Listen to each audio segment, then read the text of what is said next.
Dimanapun di dunia barat, Anda akan melihat pola yang sama. Orang-orang yang bukan penduduk asli barat mengambil bagian terbesar dari kejahatan.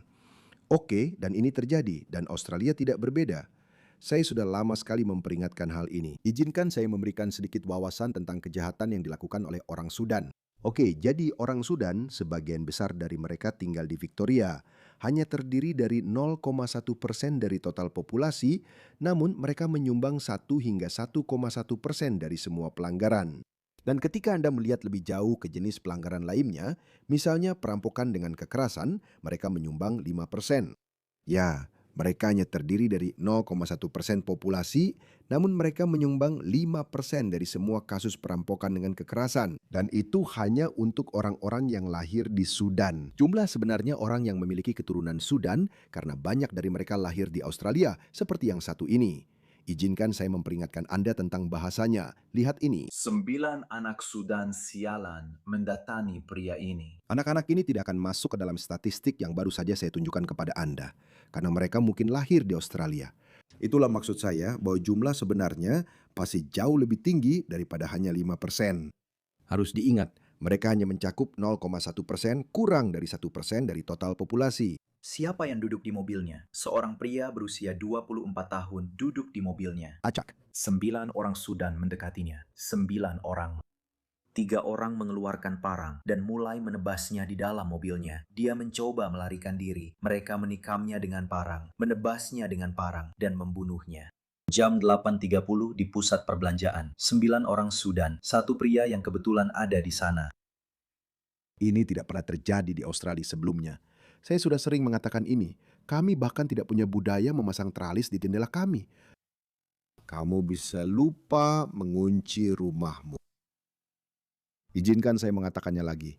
Kamu bisa lupa mengunci rumahmu dan kembali keesokan harinya. Tidak ada yang berubah dari tempatnya. Tapi sekarang geng-geng ini, geng-geng Afrika ini membobol rumah orang.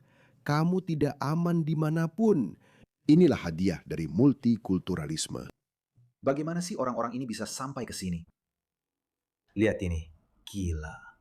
Seorang pria berusia 24 tahun tewas ditikam secara brutal oleh sekelompok preman di Tenggara Melbourne. Kematian ini memicu kekhawatiran akan aksi balas dendam, dengan polisi sedang menyelidiki apakah kejadian ini terkait dengan geng. Reporter criminal Gillian Lanturis. Itu tidak terkait dengan geng. Melarikan diri dari lokasi kejahatan brutal. Sekelompok preman muda melarikan diri setelah menusuk seorang pria berusia 24 tahun hingga tewas. Kami bisa melihat ada sedikit perkelahian, dan saya mulai sadar, ya ampun, ini benar-benar terjadi. Kejadiannya pukul 8.30 malam tadi. Para pembeli dan pengunjung restoran sedang menikmati malam yang hangat di pusat perbelanjaan Marriott Waters di Lyndhurst. Wanita ini sedang membeli kebutuhan pokok di menit-menit terakhir. Namun, dia justru terjebak dalam kekerasan saat kembali ke mobilnya. Ada seorang pria muda di belakang saya, di dekat pintu saya.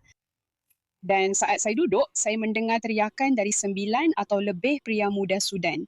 Saya menyaksikan 3 parang diacungkan ke udara dan benar-benar melihat mereka turun. Korban sedang duduk di dalam mobilnya ketika sekelompok pria muda datang dengan sedan Hyundai Kona putih. Geng tersebut menyergap pria berusia 24 tahun itu yang mencoba melarikan diri, tapi terjebak. Sebagai gantinya, dia mencoba melarikan diri dengan berlari. Saat saya di sana, saya cukup ketakutan. Demi keselamatan saya, keluarga saya langsung terlintas di pikiran. Pria dari Clive itu terhuyung-huyung ke sebuah toko pizza lalu ambruk. Anda bisa mendengar dia mengorok. Itu adalah darah. Dia dibantu oleh seorang pegawai lalu dibawa ke rumah sakit. Namun tragisnya, dia meninggal. Ini sangat menyedihkan dan sangat mengecewakan. Saya mengenal banyak orang di komunitas Lintons. Dan lihat gaya orang-orang ini. Ya, lihat gayanya. Lihat gaya orang-orang ini. Dengarkan pria ini. Bagaimana kita bisa membantu para pemuda Sudan agar tidak membentuk geng dan menyebabkan kekerasan? Tidak, saya rasa tidak. Saya rasa kita tidak bisa. Dan saya rasa kita tidak perlu peduli soal itu. Deportasi adalah satu-satunya solusi. Angkap setiap orang yang melanggar hukum. Angkut mereka dan buang ke Sudan. Biarkan mereka saling menyerang di Sudan. Kami membantu para pemuda Sudan agar menjauhi pembentukan geng dan menghindari kekerasan. Lihat, kamu harus mengubah kata-kata pertanyaan ini. Karena kita tidak butuh geng remaja dan semua hal seperti itu. Itu hanya khusus untuk pemuda Sudan saja. Memang benar begitu. Tidak ada geng yang seperti geng-geng orang Sudan. Saya akan dengan senang hati menunjukkan jika memang ada geng Afghanistan.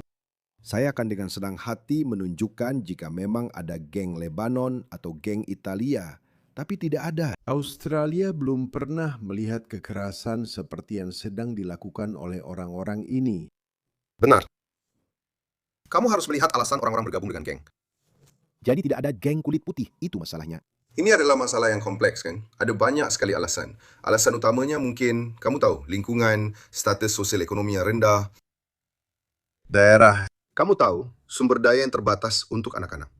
Jadi, maksud saya, menyediakan hal-hal tersebut bisa mencegah itu.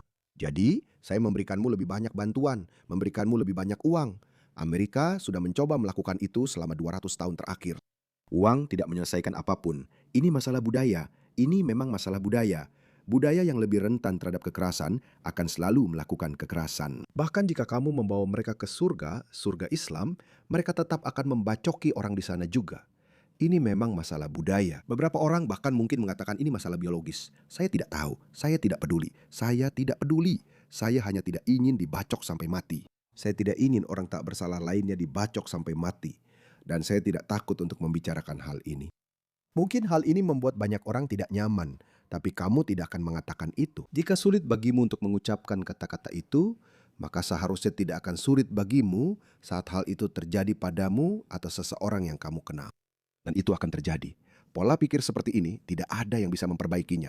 Persetan dengan mereka, aku tidak peduli. Lihat ini masalah budaya, lihat ini. Jadi kita punya geng-geng Sudan yang brutal. Tapi lihat para bajingan ini yang datang dalam jumlah ratusan ribu ke barat. Lihat mereka, menatapku dan menyentuh penismu. Melihatnya dan menyentuh dirimu sendiri sambil melihatnya.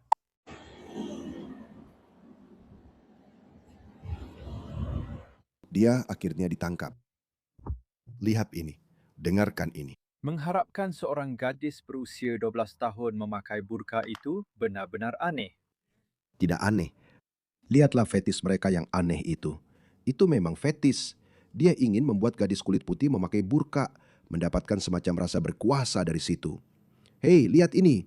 Aku berhasil membuat gadis kulit putih mengikuti perilaku wanita muslim karena aku telah mengonversinya atau semacamnya, lalu menjalani fantasi seksualnya. Sudah 8 bulan di Britania Raya. Burka itu benar-benar aneh. Kamu menyarankan dia memakai burka. Salah satu hal lain yang kamu katakan padanya juga cukup mengkhawatirkan, cukup mengganggu. Aku tahu Tony juga cukup khawatir tentang hal itu. Kamu menanyakan apakah dia punya paspor, karena kamu bilang ingin membawanya ke desamu di India. Kamu juga menanyakan apakah paspornya masih berlaku, supaya kamu bisa membawanya ke desamu. Dan ketika dia bilang, tapi ibuku mungkin tidak akan mengizinkanku, kamu berkata, jangan khawatir soal itu. Dan kamu juga bilang, kamu mungkin tidak akan kembali lagi juga. Karena kamu akan sangat menyukai negaraku, sehingga kamu tidak ingin kembali lagi. Ketika kamu menggabungkan semua hal ini, kesannya tidak baik. Ini Shalom, ini terlihat sangat buruk. Kamu menawarkan untuk membawa seorang anak kembali ke desamu di India dan mengatakan bahwa dia tidak akan kembali ke rumah orang tuanya lagi. Ngomong-ngomong, dia orang India Muslim, bukan orang India Hindu. Banyak orang India Hindu arus utama akan merasa kesal karena mereka tahu mereka disamakan dengan orang-orang seperti ini. Karena dimanapun Anda melihat pelaku utamanya, jika Anda ingin memilih budaya terburuk, itu adalah budaya Islam. Itulah alasan mengapa semakin banyak orang bertindak. Itulah alasan mengapa semakin banyak patriot yang bangkit. Jika para politisi barat tidak ingin masyarakat mereka jatuh ke dalam kekacauan dan anarki, maka mereka harus melakukan sesuatu, yaitu mendeportasi mereka sebelum semuanya menjadi sangat buruk dan kacau. Lihat ini terjadi di Polandia. Saya akan mengatakan bahwa lebih banyak patriot perlu bertindak seperti ini. Divano!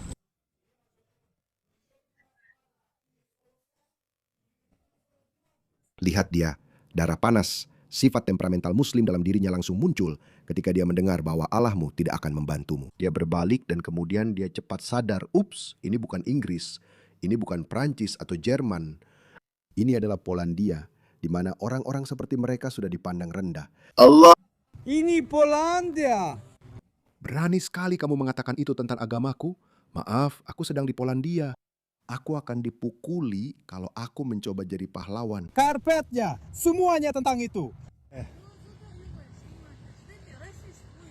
Tidak ada rasis persetan. Itu kamu dan agamamu yang jadi masalah. Jadi kamu rasis.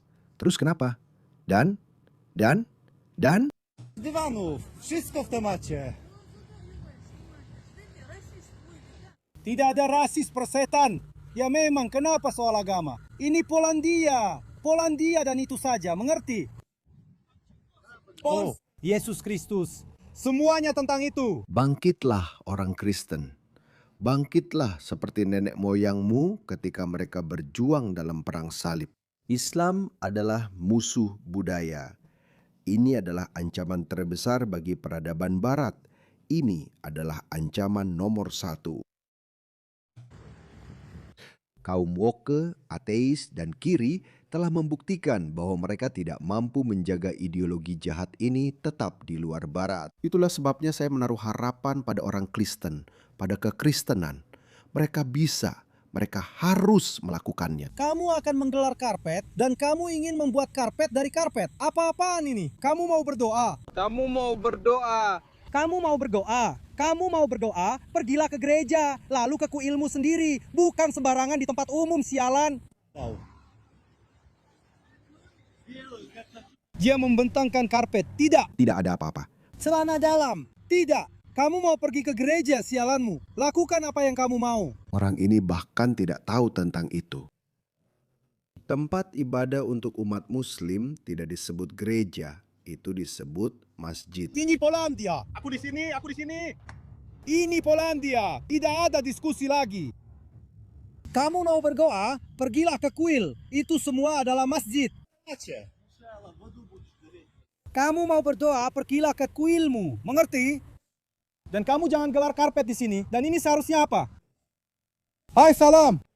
Aku akan bercinta sekarang. Kalau pria ini di sini, aku akan melakukannya sekarang.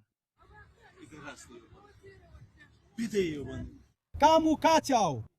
Ada apa, ada apa? Ada apa? Nanti, aku tidak akan ikut karena kamu laki-laki. Kita tidak bertengkar di sini. Kita punya hak di sini. Kamu nyejes jakuvas. Kamu mau lihat lagi? Lihat pria ini. Lihat patriot Skotlandia ini menempatkan orang dari dunia ketiga ini pada tempatnya. Lihat ini. Badut ini mencuci kakinya di tengah jalan karena dia mau berdoa. Kakinya jadi kotor. Lagi-lagi ini kebiasaan dari dunia ketiga. Orang gila yang kotor tidak pernah mandi dan sok wok akan bilang, lalu kenapa? Itu tidak kotor. Seolah-olah kita akan dapat pelajaran tentang kebersihan dari kaum wok berambut ungu itu. Lihat ini. Ya bro. Apa yang kamu lakukan? Ini jalan umum. Jalan umum. Singkirkan kakimu, sialan. Aku akan membuatmu pingsan. Singkirkan kakimu. Ini jalan umum, bro. Jangan lakukan itu. Lakukan itu di dalam rumah. Nggak bisa, bro. Karena kamu harus ambil, kamu juga bisa bawa sakumu. Nggak bisa. Akan baik-baik saja. Selamat datang. Kita baik-baik saja, bro. Nih, jangan lakukan hal seperti itu. Bro, kamu sudah tidak di India lagi. Ini Skotlandia. Jangan taruh kaki di jalan. Tidak, tidak. Sangat kotor. Keren. Pergi sana. Aku akan membuatmu pingsan. Jangan buat aku tertawa. Jangan lakukan itu. Lakukan di dalam rumah. Aku punya satu lagi. Lihat ini. Lihat migran agresif ini di Britania Raya. Entah di mana di Britania Raya. Orang dengan kepala brokoli ini mencoba bertingkah seperti orang tangguh. Sementara temannya berkata, "Hei, suasananya mulai berubah teman-teman." Suasana terhadap para penjajah ini berubah sangat cepat. Jadi jangan bertingkah bodoh.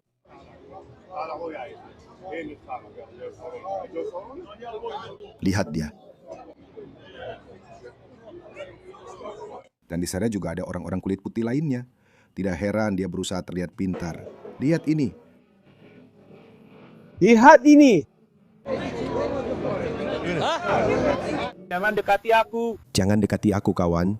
Jangan dekati aku. Jangan dengan dunia. Ayo. Keluar. Jangan main-main dengan dunia. Aku ini.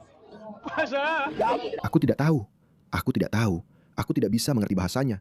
Itu bahasa Arab tentu saja. Aku tidak mengerti apa yang sebenarnya dia katakan. Tapi kita bisa berasumsi bahwa dia bilang, "Bro, tenanglah. Tenang saja." Mulai dengan itu, Sobat, anggap saja sebagai... begitulah seharusnya mereka bersikap. Maaf. Maaf. Tundukkan kepalamu. Bersyukurlah kamu masih punya tempat tinggal.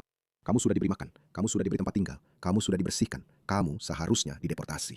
Jadi lihat orang ini. Di mana ini? Ini saya tidak tahu di mana. Tapi mungkin kamu tahu. Beritahu saya di kolom komentar di bawah. Bahasa apa ini? Di saat-saat seperti ini, Nyawa kita melayang karena ini. Secara harfiah, Kita telah membuka pintu untuk orang Jerman asli, binatang, orang biadab. Saya tidak peduli apa yang mereka katakan. Apakah ini kejahatan bermotif kebencian? Baiklah. Saya lebih memilih melakukan kejahatan kebencian daripada membunuh putri saya. Dan saat ini, Kita sedang menghadapi situasi seperti ini. Mereka bisa membunuh putri Anda. Mereka bisa memperkosa istri Anda. Hidup Anda sama sekali tidak berharga di negara ini. Karena mereka baru saja, mereka telah membuka perbatasan untuk orang-orang yang berpikir bahwa hidup Anda lebih tidak berharga daripada ponsel Anda, daripada dompet Anda, bahwa mereka bisa menduduki rumah Anda, bahwa mereka bisa memaksakan budaya mereka, agama mereka, cara pandang mereka terhadap hidup di tanah ini. Dan bahkan kita, untuk pergi ke pesta saja, mereka malah menuntut lebih, karena mereka punya pemerintah yang berkomplot. Oleh karena itu, kita harus berada di sini, dan harus mengatakan cukup, sudah cukup, suruh mereka pulang ke rumah mereka, tendang mereka keluar. saya rasa itu Spanyol. Apakah itu bahasa Spanyol? Mungkin, saya tidak tahu. Baiklah, mari kita akhiri dengan video yang indah ini. Slogan atau yel-yel ini sedang menjadi sangat populer. Dan izinkan saya mengatakan, ini memang cukup mudah diingat. Kita bertambah, bertambah, bertambah. Siapa itu Adam? Adam, siapa itu Adam? Kamu bisa keluarkan suaramu, nah? Seperti yang saya katakan, jika para politisi Barat tidak ingin masyarakat Barat jatuh ke dalam kekacauan dan anarki, maka mereka harus segera menemukan solusi. Saya rasa Inggris tidak bisa menunggu sampai pemilu 2029, tapi saya pikir Andy Burnham tidak akan melakukan apa-apa tentang hal itu. Saya baru saja mendengar bahwa Syabana Mahmud akan mempertahankan posisinya menurut Telegraph, yang berarti tidak akan ada banyak perubahan yang terjadi. Kita akan melihat lebih banyak lagi video seperti ini, di mana kelompok-kelompok main hakim sendiri akan bermunculan, para patriot akan mulai mengambil tindakan sendiri. Saya tidak mengatakan mereka seharusnya melakukan itu. Oke, saya tidak mengatakan mereka harus main hakim sendiri, tapi saya hanya bilang saja. Saya cuma bilang, oke, saya cuma bilang. Itu akan terjadi.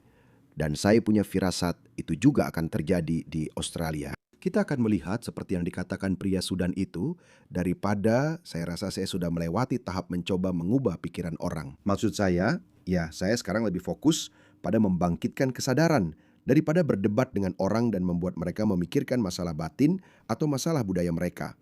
Saya sudah melewati tahap itu. Saya sudah mencoba itu dengan Muslim. Saya sudah mencoba itu dengan orang Pakistan. Tapi saya menyadari bahwa loyalitas budaya atau indoktrinasi budaya adalah kekuatan yang sangat kuat. Bahkan jika mereka salah, orang-orang tidak mau mengakui hal itu. Jadi biarkan mereka dengan cara mereka sendiri. Biarkan mereka menjadi siapapun mereka. Yang bisa kita lakukan adalah membangunkan orang-orang kita sendiri dan memberitahu mereka bahwa ini tidak normal. Kita tidak harus menerima itu. Itulah mengapa kita perlu menyerukan deportasi massal untuk semua penjahat terlebih dahulu. Kita harus mulai dari suatu tempat. Pertama-tama, ubah budayanya.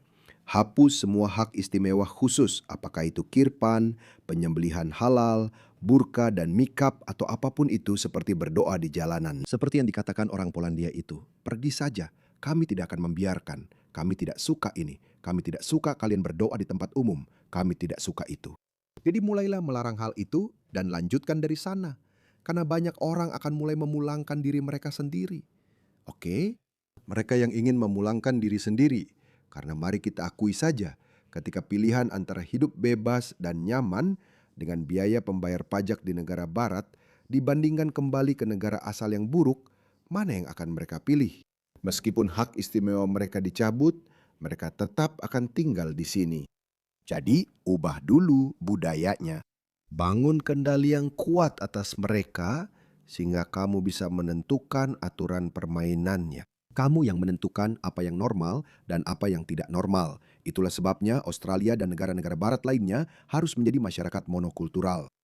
Semua harus tunduk pada budaya dominan. Saya sudah mengatakan itu sejak tahun 2023. Semuanya harus berada di bawah budaya tuan rumah. Dan jika itu tidak sesuai, maaf, kami tidak akan membiarkanmu melakukan itu. Tidak ada burka, tidak ada nikab, tidak ada penyembelihan halal, tidak ada doa di tempat umum, tidak ada kirban, tidak ada apa-apa. Tidak suka? Pergi saja. Jadi itu akan mengubah budaya.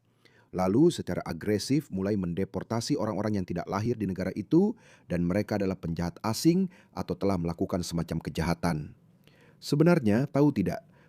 Itu juga menempatkan saya dalam kategori itu karena Haris Sultan. Jadi deportasi mereka lalu lanjutkan ke tingkat berikutnya. Jika Anda termasuk, bahkan jika Anda lahir di negara barat dan Anda telah menunjukkan bahwa Anda tidak mampu berasimilasi, kesetiaan Anda tetap pada budaya asal Anda, maka deportasi mereka. Pada akhirnya ini akan terjadi, karena ketika pendulum mulai bergeser ke kanan, semakin banyak solusi dan kebijakan yang akan muncul. Itulah mengapa kita harus mulai tidak terlalu radikal, tapi kita tetap membutuhkan beberapa solusi yang radikal dan kemudian mendorongnya lebih jauh ke kanan. Dan ketika kita sampai pada tahap kem konsentrasi, maka kita akan mulai mengembalikannya ke kiri. Begitulah menurut saya.